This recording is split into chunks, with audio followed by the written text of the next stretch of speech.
The topic is the national branch of the National Association for the Advancement of Colored People, and we're talking to the president of the NAACP and the pastor of Hobson United Methodist Church, Reverend Vernon Dixon. And of course, Reverend Dixon, before we end the show for today, let's give you an opportunity to talk about your membership and to say something about perhaps the upcoming political elections. I know that the NAACP is nonpartisan and all of that, but the NAACP also plays a very, very significant role in at least helping to get people out to vote. So let's talk about it from that perspective. Yes, Dr. Haney, we are a nonpartisan as far as identifying with political parties.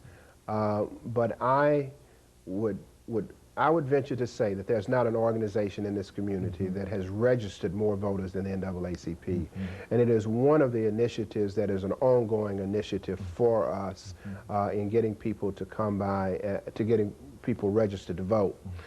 We periodically throughout the year go out to various areas and to churches and to shopping centers to register people, but I also want people to know that if they're looking for a place and they don't want to go down to the Howard School building, that they can come by our offices.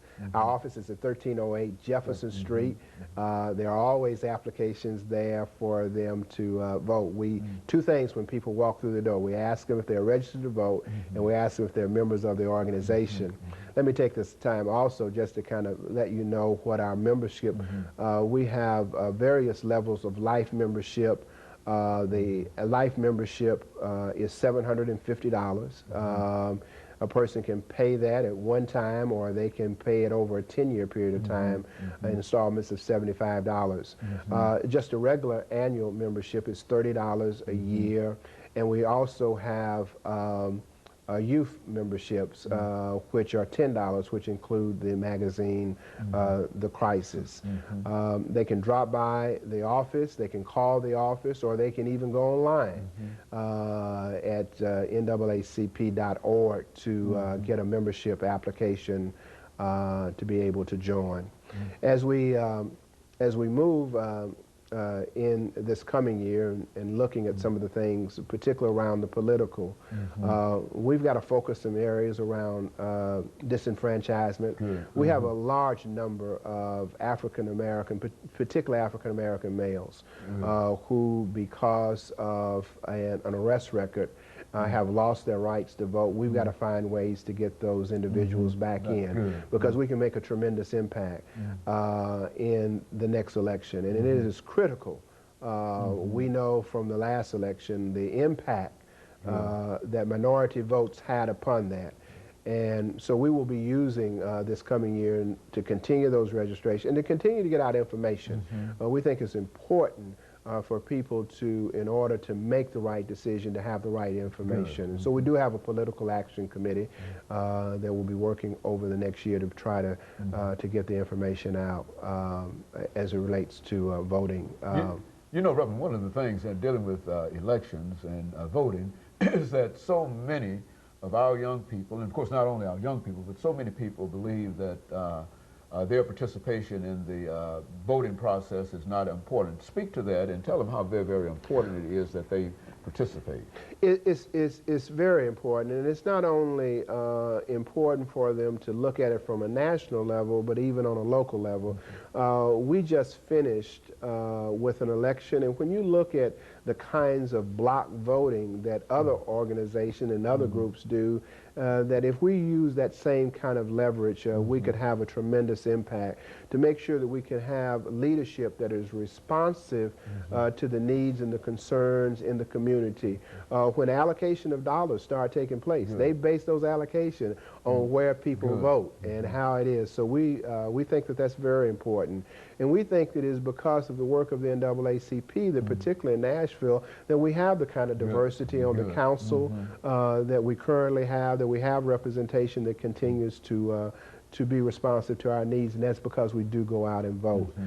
So it's very important for us to be involved. And so the NAACP in Nashville has always been concerned with the suffrage, and you believe that it's played a very, very crucial role in terms of having us and where we are today in terms of equality and whatnot. Very important, because the NAACP still is one of the main organizations that when anybody is looking for running for office, they come to make sure that they get the information. And what we've done, though, is to say that while it's important that they come to us, it's important for us to go to those places where people might not be interested, to get them interested in going out and voting.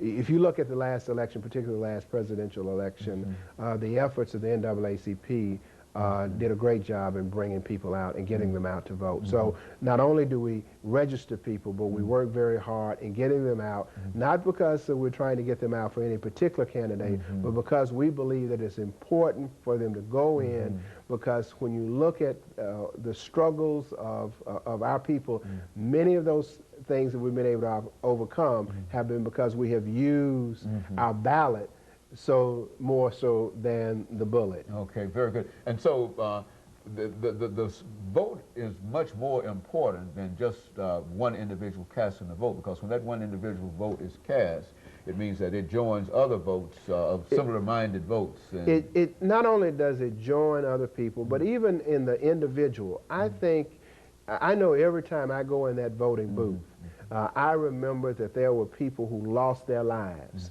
to give me give me the opportunity to be able to go and vote. And I owe it to them to go out and to vote. And that's what we try to encourage in our young people.